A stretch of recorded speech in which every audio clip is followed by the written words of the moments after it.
Hi, this is Underground Confidence with Shelley Treacher. One of the things most of the people who come to see me have in common is an aversion to saying no to the apparent desires of somebody else. So today I'm going to be talking about what's going on when we want to say no but feel that we can't. First, I've been asked to comment on this: how to learn to love yourself so that you can accept love from someone else. The person ends the request with, "I hope that makes sense." Today's podcast should go some way to answering this question, but there are also some clues to recovery in the wording of the request.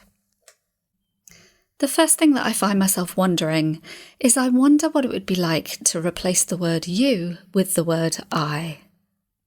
So to rephrase the question, how to learn to love myself so that I can accept love from someone else. Can you hear how much more powerful that sounds? And that's the key to loving yourself and to finding love. To own that this is what you want, this is what you're going to go for, this is what you deserve. And to answer your final question, yes, it really does make sense. I imagine it makes sense to almost everybody listening right now. I can't imagine there isn't anybody listening who doesn't want to improve how they feel about themselves, how they can love themselves, so that they can receive love from other people. So I wonder if you might try this sentence a little differently. How can I learn to love myself so that I can accept love from someone else? How would it be to say this without the caveat at the end? What would you be left with? Learning to love or to like yourself is mostly about uncovering the blocks that you have to that. I did talk about this in 3 previous podcasts about self-worth, but mostly it's about understanding ways that you learnt not to like yourself. What are they, and who or where did they come from? And are they true? Let's turn to today's subject, saying no. This is not entirely irrelevant. In COVID isolation, we've had time away from people, so we had time to be less affected by people. Some of my clients have commented that they want another lockdown so that they can stay at home and not be overwhelmed by doing too much and looking after other people. COVID also gave many of us the chance to understand ourselves better. Lots of us have had the chance to see ourselves from a different perspective. We may now see the patterns that we were in before that we couldn't see at the time. Like many people, I switched off from all but my closest people in the beginning of the pandemic. This helped me to see that I'd been trying too hard with too many people in my life before the pandemic. This whole period has been another great level of shifting patterns for me, towards allowing myself to engage in what really interests me, much more than I ever did before, and my friends think I'm quite good at this already. Now that we're going back to integrating into society, I find myself saying no, or indeed yes, more or differently to before. Has this happened for you? Please let me know. I'd love to hear what you discovered about yourself in this time. Fundamentally, not saying no when you really know that you want to means merging with another person and feeling responsible for how they feel. You may intuitively feel what others want from you, and you may feel that you have to provide that. This may go back to what I've said in previous podcasts about the fear of rejection or the fear of not surviving. You may be avoiding saying no in case the person doesn't like it, which might be uncomfortable or frightening for you. An example of that voice might be, "She'll break up with me instantly if I say how I feel." All of my podcasts, and indeed my work, are about how you can come to terms with your own core wounding or suffering. So just as I cannot take that away from you, you can't take that away from someone else either. You know that deep down, you're the only one who can do this for yourself. You can relieve people's symptoms of pain, and you can care how they feel, but you can't take away what hurt them in the first place. Nor can you do the journey of recovery for them. So instead of being somebody else's punch bag or their waste disposal, leaving you drained and tired and exhausted, what we need to learn in order to say no more often is to be emotionally separate. Being emotionally separate doesn't mean being emotionally cold. Being separate is not shutting off. It's staying with yourself and how you feel and what you might need. Most effectively at the same time as noticing how the other feels as well. Ideally, having compassion for both of you. Saying no is lifting yourself out of an abandonment script, the script that says you will not cope with any rejection. I completely understand this one. I needed to say no to a couple of people this weekend. They were my closest people actually, and people that I trust. But still, I noticed that I get a knot in my stomach and a fear that they won't like it if I say no to them. I did actually check it out with both of them later after I had said no, and both of them said they really didn't give it a second thought. So I know that this is something older for me. I actually confused myself with the thought, these are my favourite people, shouldn't I want to see them? Isn't this what I've been complaining about all my life, that I don't have enough great connection?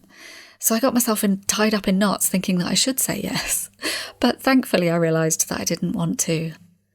I needed something else. When you're in a place of not saying no when you need to, your brain might be racing and your body might be freezing or fawning, and resentment might be building. You know what I mean. The one that comes out at inopportune moments when you feel like a drudge and you have complaints that you're the only one who does anything responsible. Underneath not being able to say no at the time may be a belief that you can't rely on others. So what can you do? Firstly, identify when and how you lose yourself. Notice when you defer to others. For example, when you say yes to an activity that you just really didn't want to do, you wanted to relax or save money instead. Reflect on what you actually needed in that case. Take space and time to come back to yourself and to your values, to discover your truth. Have time to have room for you. Second, then you need the courage to speak your truth.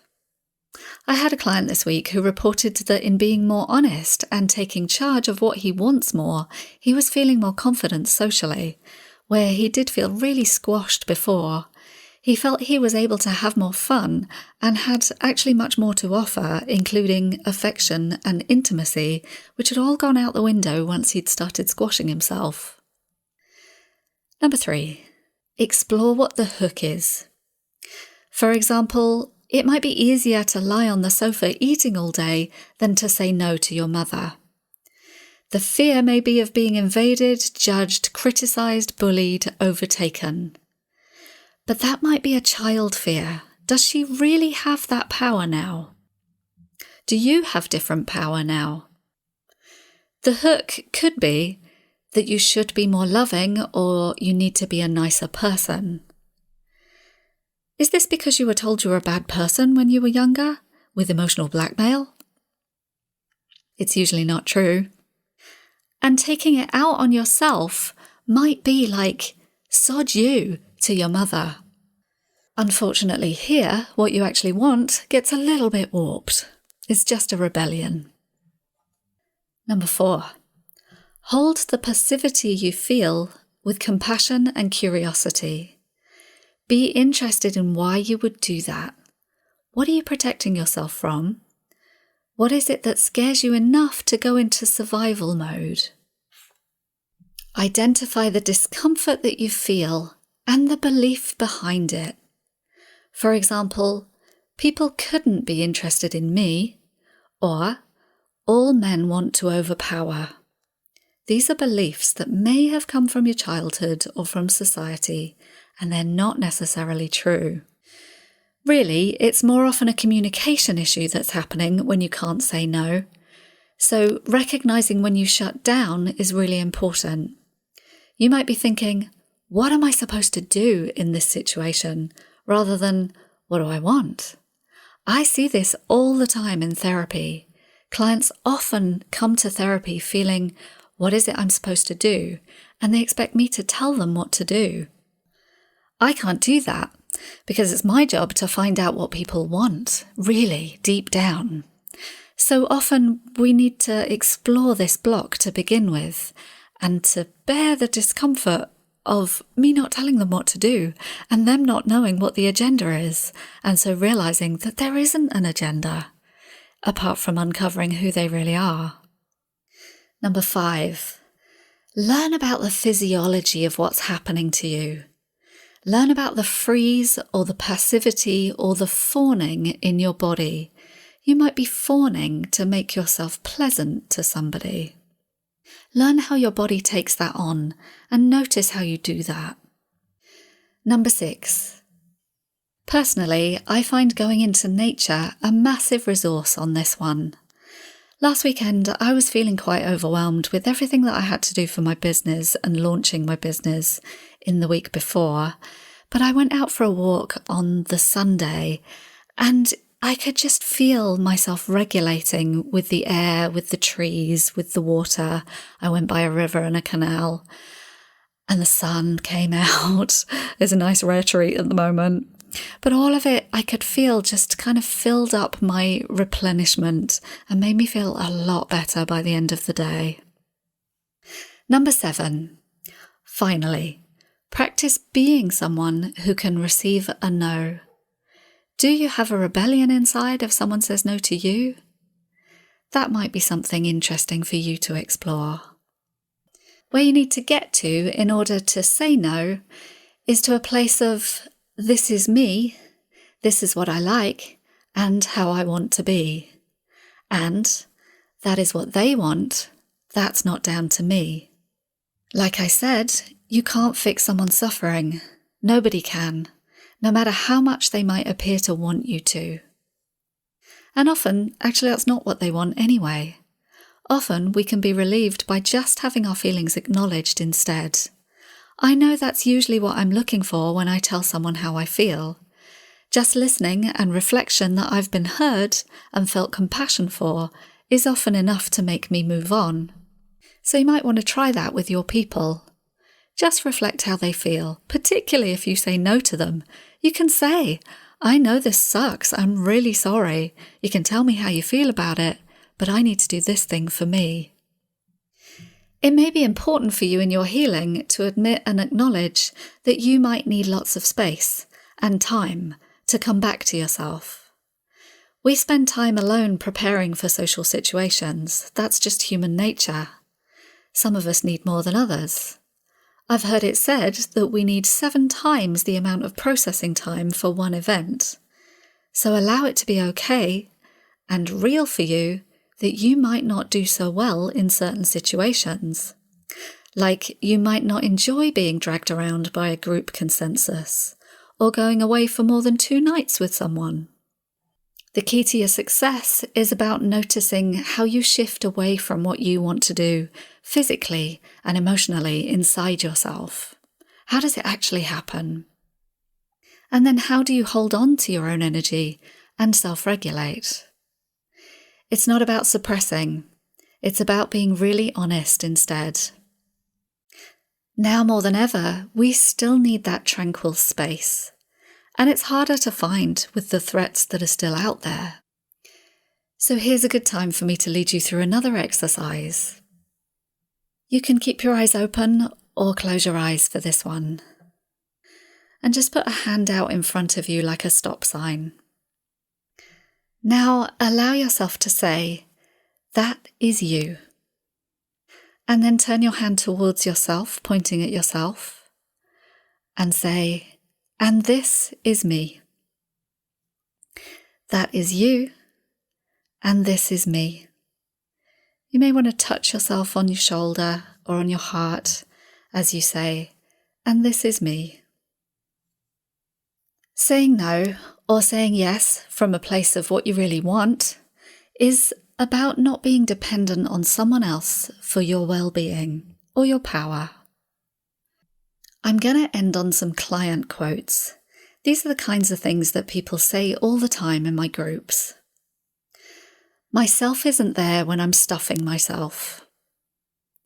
I feel warmer inside because I've been attending to myself more. I need to practice being clearer with myself so that I have more of a chance of being clearer with others. I want to be really clear about what I want.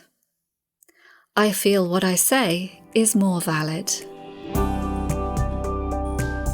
Thank you so much for listening again today. Next week I'll be talking about grief, to finalise this series on COVID-19 and how we're coping now, although of course I'll still be talking about that occasionally as we develop. If you'd like help with learning to say no more or with defining your boundaries, please check out my latest programme. I'll see you next Wednesday, and I may also see you for a surprise bite in between now and then. So keep an eye on your podcast listing. Thank you so much. This is Underground Confidence with Shelley Treacher.